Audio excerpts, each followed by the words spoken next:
जय हिंद। आप सभी का हार्दिक स्वागत है। इस वीडियो के थ्रू से मैं आज आप लोगों को एक नया और एक ज़बरदस्त स्कॉलरशिप के बारे में बताने वाला हूं, जिसके थ्रू से आप लोग जो है 10,000 से लेकर के 12,000 तक का जो है आप लोग छात्रवृत्ति प्राप्त कर सकते हो। देखिए, ये जो स्कॉलरशिप है class 11th, class 12th, diploma, polytechnic और ग्रेजुएशन कर रहे हर एक स्टूडेंट्स के लिए जो है बहुत ज़्यादा इंपॉर्टेंट है।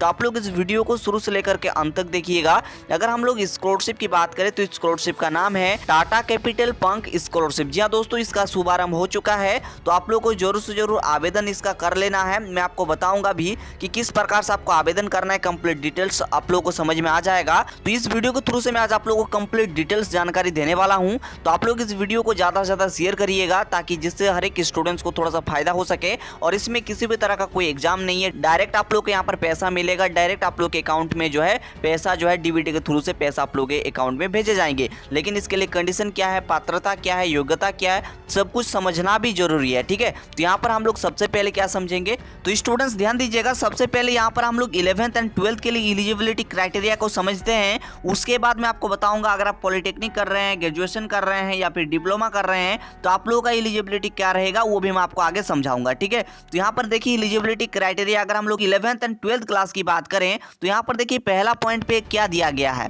पहला पॉइंट पे दिया गया है, आप भारत के मान्यता प्राप्त शैक्षणिक संस्थान में क्लास 11th एंड 12th में जो है आप पढ़ाई कर रहे होने चाहिए। ठीक है, यहाँ पर देख सकते हो आप जो है तभी इसके लिए एलिजिबल हो, तभी आप इसके लिए क्या हो, एलिजिबल हो, आवेदन आप इसके लिए कर सकते हो। देखिए यहाँ पर लिखा हुआ है, students studying in class 11th और 12th at a recognised education institution in India can apply. ठीक है, यहाँ पर आप लोग देख सकते हो वो जो होना चाहिए वो रिकॉग्नाइज्ड एजुकेशन इंस्टीट्यूट होने चाहिए। उसके बाद अगर हम लोग दूसरा क्राइटेरिया की बात करें तो दूसरा क्राइटेरिया यहाँ पे लिखा गया है, आवेदक को पिछली कक्षा में कम से कम जो है 60% अंक जो है प्राप्त होने चाहिए। देखिए मैं आपको बता दूं, आपके पिछले कक्षा में जो है आपका 60% अंक अगर आए हुए हैं तो आप इसके लिए एलिजिबल हैं। मान के चलिए आप 11th क्लास में पढ़ते हैं, तो आपका 10th में अगर आपका 60% मार्क्स आए हुए हैं तो आप इसके लिए एलिजिबल हैं। मान के चलिए आप 12th क्लास में पढ़ते हैं, तो आप मान के चलिए यहाँ पर मैं बता दूं आप 12th क्लास में पढ़ते हैं और आपका 11th में जो है 60% मार्क्स आए हुए हैं, तो आप इसके लिए एलिजिबल है। ठीक है, तो आई होप एंड बिलीव आपको बातें समझ में आ रहा होगा। तो आप लोग चीज़ों को एकदम बढ़िया तरीके से क्लियर करते जाइए, उसके बाद आप लोग आवेदन करिएगा। ठीक है, तो चलिए आगे की प्रोसेस को भी हम लोग देखते हैं कि आगे इसके बारे में क्या प्रोसेस यहाँ पर दिया गया है। देखिए स्टूडेंट्स, उसके बाद अगर हम लोग अगला पॉइंट की बात करें तो तीसरा पॉइंट पे दिया गया है, क्या है यहाँ पर देखो, आवेदकों की सभी स्रोतों से वार्षिक पारिवारिक आय जो है 2.5 लाख रुपए से कम या उसके बराबर होनी चाहिए। ठीक है, यहाँ पर देख सकते हो 2,50,000 रुपए या उससे कम जो है आपका परिवार का वार्षिक इनकम होने चाहिए। उसके बाद देख सकते हैं यहाँ पर चौथा पॉइंट पे क्या लिखा गया है, केवल भारतीय नागरिकों के लिए खुला है। ठीक है, यानी कि ये जो ओपन है सिर्फ और सिर्फ इंडियन नेशनल के लिए ओपन रहेगा। ये चीज आप लोग देख सकते हो। ठीक है, आगे चलते हैं, बेनिफिट की बात करते हैं। यहाँ पर आखिर बेनिफिट आप लोगों को क्या मिलेगा, तो यहाँ पर देख सकते हो, ध्यान से आप लोग देखिए क्या है लिखा गया है, up to 80% course fee paid by the students, और अप टू यहाँ पर देख सकते हो इंडियन रुपीज में आपका यहाँ पर 10,000 रुपए आपको दिए जाएंगे। आवेदन करने के बाद शॉर्टलिस्टेड किया जाएगा, उसके बाद आपका जो है सिलेक्शन होगा तो आपको पैसे दिए जाएंगे। उसके बाद बात करते हैं डॉक्यूमेंट्स की, तो यहाँ पर डॉक्यूमेंट्स को भी आप लोग समझ लीजिए। तो यहाँ पर देखिए पहला जो डॉक्यूमेंट्स लगेगा क्या है, यहाँ पर दिया गया है, देखिए फोटो आइडेंटिटी प्रूफ, यानी कि यहाँ पर इसके साथ जो है आप आधार कार्ड का इस्तेमाल कर सकते हो। ठीक है, आधार कार्ड अपलोड करने होंगे। उसके बाद दूसरा डॉक्यूमेंट की बात करते हैं तो दूसरे डॉक्यूमेंट में पासपोर्ट साइज फोटोग्राफ आपका यहाँ पर लगेगा। उसके बाद अगर हम लोग बात करें तीसरे डॉक्यूमेंट्स की, तो तीसरे डॉक्यूमेंट में आपका इनकम सर्टिफिकेट लगेगा, इनकम प्रूफ लगेगा। तो चौथा पॉइंट में प्रूफ ऑफ एडमिशन, यहाँ पर प्रूफ ऑफ एडमिशन में जो है आप क्या क्या इस्तेमाल कर सकते हो, देखिए स्कूल कॉलेज आईडी कार्ड आप यूज कर सकते हो, बोनाफाइड सर्टिफिकेट आप यूज कर सकते हो। उसके बाद देखिए यहाँ पर पांचवा पॉइंट की बात करते हैं, तो यहाँ पर लिखा है करेंट एकेडमिक ईयर फी रिसिप्ट यहाँ पर लगेगा, बैंक अकाउंट डिटेल्स आप लोग का लगेगा, है ना, क्योंकि बैंक अकाउंट डिटेल्स लगेगा तब ना आपको पैसा मिलेगा जी। तो यहाँ पर बैंक अकाउंट डिटेल्स भी लगेगा। उसके बाद अगर हम लोग 7वां पॉइंट की बात करें तो यहाँ पर लिखा गया है मार्कशीट बेसिक डॉक्यूमेंट से।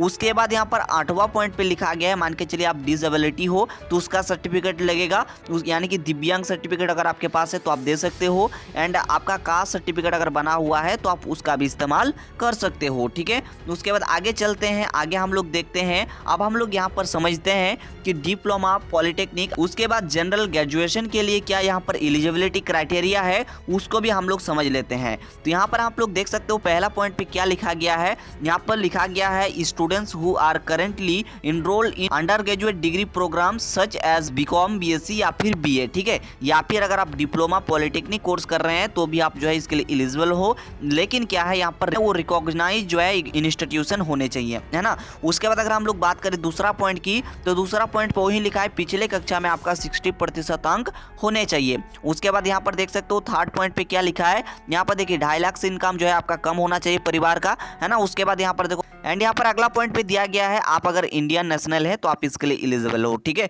उसके बाद यहाँ पर ये जो पॉइंट देख पा रहे हो क्या गया है, अगर आप टाटा कैपिटल की एम्प्लॉय हो तो आप आवेदन नहीं कर सकते हैं, या फिर अगर आप बॉडी फॉर स्टडी, ये जो आप लोग देख पा रहे हैं जिस साइट से आप लोग आवेदन करेंगे, है ना, इस साइट से आप लोग आवेदन कर पाएंगे bodyforstudy.com से, तो इसके भी अगर आप एम्प्लॉय हैं तो अभी आप एलिजिबल नहीं है। उसके बाद अगर हम लोग बेनिफिट की बात करें तो यहाँ पर 12,000 रुपये तक का यहाँ पर क्या मिलेगा, छात्रवृत्ति प्रदान किया जाएगा, इस चीज़ को यहाँ पर जान लीजिए। उसके बाद डॉक्यूमेंट्स की बात करते हैं, डॉक्यूमेंट्स आपको वहीं लगेगा, देखो यहाँ पर फोटो आइडेंटिटी आधार कार्ड का यूज आप लोग करोगे, पासपोर्ट साइज फोटो लगेगा, इनकम सर्टिफिकेट लगेगा। उसके बाद यहाँ पर देखिए प्रूफ ऑफ एडमिशन लगेगा, यानी कि यहाँ पर क्या कॉलेज इंस्टीट्यूशन आईडी कार्ड आप यूज कर सकते हो, बोनाफाइड सर्टिफिकेट यूज कर सकते हो। उसके बाद 5वां पॉइंट पे लिखा गया है करंट एकेडमिक ईयर फी रिसिप्ट आप यूज करना। उसके बाद 6ठा पॉइंट पे लिखा गया है बैंक अकाउंट डिटेल्स, उसके बाद मार्कशीट लगेगा। उसके बाद यहाँ पर अगर आपके पास जाति प्रमाण पत्र है तो इसका इस्तेमाल करना। उसके बाद डिसेबिलिटी यानी कि दिव्यांग सर्टिफिकेट है तो आप इसका भी यूज कर सकते हो, ठीक है। वीडियो अगर पसंद आया है तो इस वीडियो को ज़्यादा से ज़्यादा शेयर करिए, क्योंकि जिसको भी नीड है इस स्कॉलरशिप को पाने की तो उसको शेयर जरूर कर देना ताकि उसकी थोड़ा सा भलाई हो सके, ठीक है। तो इस वीडियो को शेयर अवश्य कर देना। अब नेक्स्ट वीडियो लाऊंगा आवेदन कैसे करना है, तो उसके लिए चैनल को सब्सक्राइब कर लेने हैं। स्टूडेंट्स मैं आपको बताना चाहता हूँ bodyforstudy.com, ये जो आप लोग देख पा रहे हो इस साइट से आप लोग इसका आवेदन कर सकते हो। यहाँ पर देखिए क्या लिखा है, टाटा कैपिटल पंक स्कॉलरशिप प्रोग्राम 2024-25, ठीक है। तो स्टूडेंट्स थोड़ा सा स्क्रॉल करिएगा तो आप लोगों को कुछ इस प्रकार से ऑप्शन आप लोगों को देखने को मिल जाएंगे। यहाँ पर डिटेल्स वगैरह दिए गए हैं जैसा कि मैंने आपको बता ही दिया, है ना। यहाँ पर आप लोग मैं आपको बता दूं इसका अंतिम तिथि क्या है, 15 जनवरी, है ना। तो 15 जनवरी 2025 तक इसका लास्ट डेट है। इससे पहले आप लोग आवेदन कर लेना। कि मैं आपको कहना चाहता हूँ इस चैनल को थोड़ा सा सपोर्ट करिए ताकि ये चैनल और भी आगे जा सके, ठीक है, क्योंकि मैं आप लोगों के लिए इसी प्रकार से हेल्पफुल वीडियो बनाते रहूंगा, ठीक है। तो थोड़ा सा सपोर्ट जरूर करना, कमेंट में अपना राय फीडबैक जरूर लिख करके जाना। मिलते हैं बहुत जल्दी नेक्स्ट वीडियो में, तब तक के लिए थैंक यू, जय हिंद, वंदे मातरम, जय हिंद।